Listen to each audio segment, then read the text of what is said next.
Salut l'équipe, les cryptos au bord du gouffre. On va parler de ça ce matin. Bien évidemment, on parlera rapidement de ce qui s'est passé hier, c'est-à-dire rien. On parlera du BTC et je vous montrerai une crypto. Là, je vous dis, je continue à vous parler de cryptos qui sont avec des tokenomics dégueulasses, mais aussi des cryptos qui, pour moi, sont plutôt très intéressantes. On en parlera aujourd'hui, je vous en parlerai d'une. C'est parti avec un BTC 86 000 $, on perd 3%. Ether, il perd 2,7%. XRP et d'ailleurs ADA qui prennent un peu plus cher puisque c'était pas très valorisant ce qu'ils ont dit hier, mais grosso modo que ces cryptos-là, ça allait être dans un autre fonds, mais pas de trop d'informations de ce côté-là. C'était vraiment un non-événement, mais du coup c'était plutôt bearish. On a TRX qui lui est en forme, 10e, 3,7%. On a Pi qui est dans le top 12 avec tous ces tokens. C'est vraiment du grand n'importe quoi. Et d'ailleurs, en full deal rate, je crois que c'était pire que ça. Non, mais il parle que de... Ah oui, c'est vrai qu'on peut monter jusqu'à 100 milliards. Parce que du coup, après d'évaluation, là, ça prend juste l'offre de 11 milliards. Donc après, vous pouvez encore multiplier par 10. Donc ça ferait 190 milliards. C'est du grand n'importe quoi. Pour le coup, on va voir ce qu'ils vont le dérouler, mais en gros, c'est comme s'ils étaient en full deal rate, troisième du Coin Market Cap, enfin du CoinGecko Cap d'ailleurs. Aussi, Link et HBAR qui perdent 9%, XLM qui perd 7% comme son grand frère XRP. On a su aussi qui est dans le rouge, qui perd 9%. Dans le bas du top 50, AAV qui perd 10%, et c'est VeChain qui est 50e ce matin qui perd 7%, alors que TAO, Ecro et ENA sont juste après. ENA d'ailleurs qui est en forme, qui prend un joli 8%. Presque 9, ça fait plaisir. Les gars, côté daily du BTC, on va prendre l'autre graphique. En fait, il est un peu plus propre là du côté de BitGet. Non, on est en 4 heures. On a toujours ce triangle de compression et hier, on est juste venu retester les zones basses. Évidemment, on peut le monter là si on met plutôt les mèches. Je pense même qu'en daily, on peut faire un petit peu mieux que ça. Hop, vous voyez, là, si on prend juste les mèches ici et le petit fake out juste là, on voit qu'on a bien été retesté. De toute façon, c'est des zones de support. Donc on voit que le cours se comprime. Il va y avoir une résolution. On n'a pas eu la résolution avec la news de Trump pour le coup. Les infos de Trump en général c'est au niveau allez, un peu plus de 2 tiers qu'on commence à avoir une sortie. Donc là on se rapproche d'une sortie. Oubliez pas, sur les triangles comme ça on a souvent des fake out, vous le savez, moi j'ai toujours ma target si on va en dessous des 80. C'était 81 400, ouais c'était ça. Pour moi là je pense que je sortirai du marché en attendant de voir des beaux jours arriver tout simplement. Donc toujours là, donc là pas de signal particulier. On est toujours dans cette même zone. Si on part du weekly, on va peut-être se mettre du côté de notre graphique juste là. En weekly, comment on pourrait clôturer la bougie. Hop, si ça veut bien fonctionner. Tac, ça nous ferait une belle bougie bien dégueulasse. Et ça c'est vraiment pas terrible parce que vous voyez, on confirmerait quand même qu'on est baissier. Avec cette bougie rouge, là c'est bien, on est en train de retester le middle mesh. Ce qui est un peu embêtant, c'est qu'on est le week-end, donc forcément c'était hier que j'aurais aimé avoir de la réaction. Donc vraiment pas ouf ce qu'on est en train de faire. Le M-top, qui n'en est pas tout à fait un, puisqu'on a une petite mèche de liquidité. Mais si par exemple je vais vous montrer un truc, hop, vous voyez, je vais vous montrer comme ça, vous allez bien voir que ça fait un joli M-top, hop. Ça fait un W qui est piégé dans un M-top, ça c'est assez bearish d'ailleurs. Pour le coup, la target, quand on regarde comme ça, elle est vraiment très très basse. Elle est, vous avez le premier arrêt qui est à 73 000 $ grosso modo, dont je vous avais parlé, qui d'ailleurs, si jamais on va le chercher, signifierait qu'on est encore en bull run tant qu'on perd pas les 73 000 $. Et donc, les gars, pas terrible, pas terrible, terrible. La moyenne mobile 200 daily, où est-ce qu'elle est? On est en train de la tester, donc on a quand même un très très beau support, hein. Vous voyez, c'est un beau support pour l'instant, ça fait très très bien son job. On va voir ce que ça va donner du côté de la Bitcoin dominance. On est aussi en train de comprimer, donc il va y avoir un gros move qui devrait arriver. Pareil, elle est supportée par la moyenne mobile. Mais attendez, c'est la moyenne mobile 200 H4 et c'est la daily qu'on va voir. Et d'ailleurs, la daily, elle est beaucoup plus basse. Donc, il va falloir avoir des réponses du côté de BTC. Vendredi, on a clôturé les contrats CME à 86 430. Donc, on est juste dessus. Là, il y a un petit gap aussi, mais c'est trop pour le dire le samedi. Donc, pas terrible, terrible. Du côté des autres métriques, on a les fundings qui sont quand même toujours assez bas, hein. Vous voyez, 0,036. On a quasiment 500 millions de liquidation par rapport à hier. Crypto Fahrenheit qui est toujours dans la peur, 28. On peut aller jeter un œil si on a des infos du côté de la carte des liquidations. Ça fait longtemps qu'on n'a pas été voir. Ouais, un petit pic juste au-dessus, ça devrait quand même pas mal chasser pendant le week-end. Je me souviens, enfin, vous savez, mais très souvent on a des samedis dans le vert et après des dimanches un peu dégueux. On va voir si ça marche, mais pour l'instant c'est un peu mal barré. Il y a pas mal de liquidités jusqu'aux 84 000 $ grosso modo, donc ce serait pas inintéressant d'aller les chercher, même si on est sur support. Attendez, on va aller regarder où est-ce qu'on est par rapport au. On va savoir où est-ce qu'il est, le petit support de la trendline.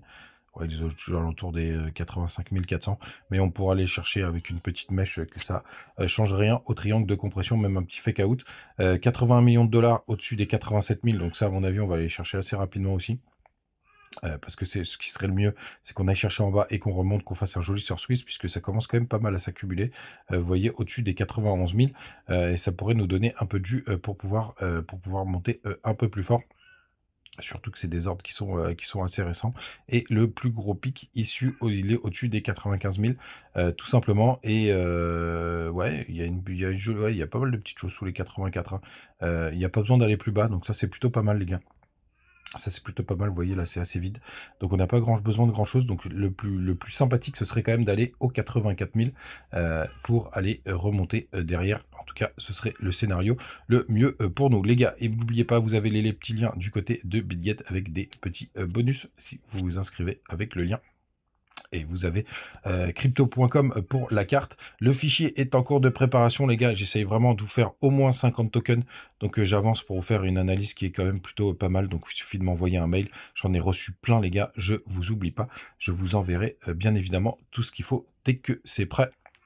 Allez, je me fixe la semaine prochaine, comme ça je me fous un coup de pied au cul. Je vous envoie ça maximum la semaine prochaine. Et merci à tous parce que vous m'avez mis en plus des jolis petits mots dans le mail, ça fait plaisir. Le BTC, vous avez aussi le Twitter et Telegram pour le coup, pour me suivre en direct live. Je vous dis souvent ce qui se passe en live. Allez, on finit avec la crypto du jour, puisque je vous le disais, il y a des cryptos de merde. Mais il y a des cryptos que j'aime bien et celle du moment que j'aime bien, c'est Kaito, qui est une crypto récente. Et pourquoi je vous en parle? Ah bah tiens, regardez, en daily, c'est encore meilleur. On est sur un très très gros support, donc c'est une crypto assez récente, tout simplement. Et vous voyez, il y a un très très gros support qu'on a retesté hier, et en H4 on le voit très très bien. Vous voyez, c'est une grosse zone de travail qui fait très très bien son job. On pourrait même aller jusqu'au 1,48, ça poserait pas de problème. Mais vous voyez, ça c'est la zone d'acceptation. On sent que vraiment sur cet endroit, il y a quand même pas mal de rachats.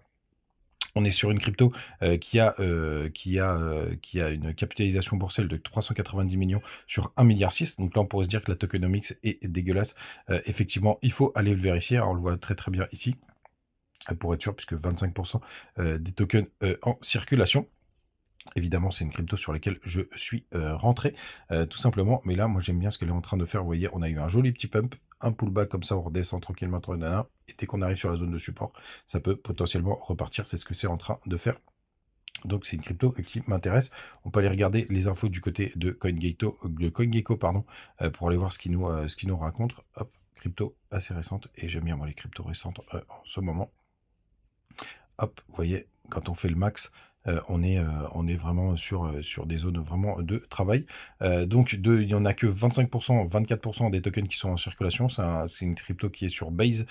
Au niveau des volumes, 196 millions, et c'est pour ça que j'ai bien aimé aussi cette crypto, puisqu'il y a beaucoup de volume d'échange, c'est disponible un petit peu partout. Hein, vous le voyez, BitGet, où il y a pas mal d'échanges, d'ailleurs c'est là où il y en a le plus, quasiment 12 millions. Il y a 33 millions du côté de Binance, 19 millions du côté de KuCoin. Bref, c'est vraiment une crypto où il y a de la liquidité. Qui est plutôt pas mal. Donc ça fait vraiment, pour moi, c'est une crypto chouette. Et on va aller regarder, évidemment, notre petite tokenomics pour voir si c'est bien, puisque vous avez vu qu'il y a que 25% des tokens qui sont en circulation. Et on y va. Kaito. Tac, tac, tac. Merde, excusez-moi les gars, j'ai un peu bugué. Hop. Elle est là, Kaito.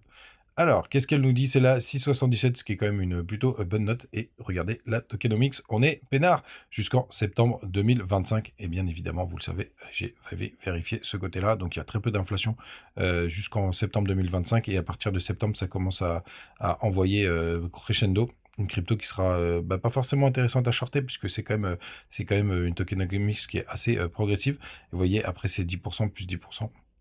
Donc ça va aller assez vite en bear market, donc elle devrait quand même se faire dégommer. Mais c'est plutôt pas mal, vous voyez, c'est jusqu'en 2029. Donc on aura le temps de récupérer. Vous voyez, la team, eux, ils vont récupérer leur token que en mars 2026. C'est pour ça que c'est quand même assez intéressant à regarder et que je voulais vous parler de cette crypto. Et je vous montre une dernière chose surtout, quand vous êtes dans à propos là. Surtout, je le fais à chaque fois, allez checker le Twitter pour voir si ça fonctionne bien. Tiens, d'ailleurs, ce serait intéressant de les follow. Hop là.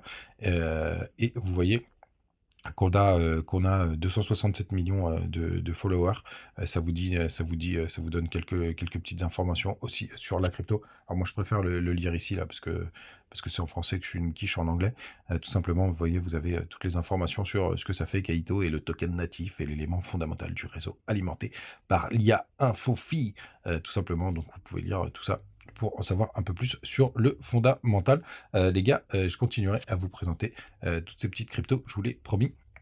Et la semaine prochaine, vous aurez le fichier complet pour tous ceux qui ont envoyé un petit mail. Tout simplement, les gars, passez une bonne journée. On se retrouve demain. Ciao.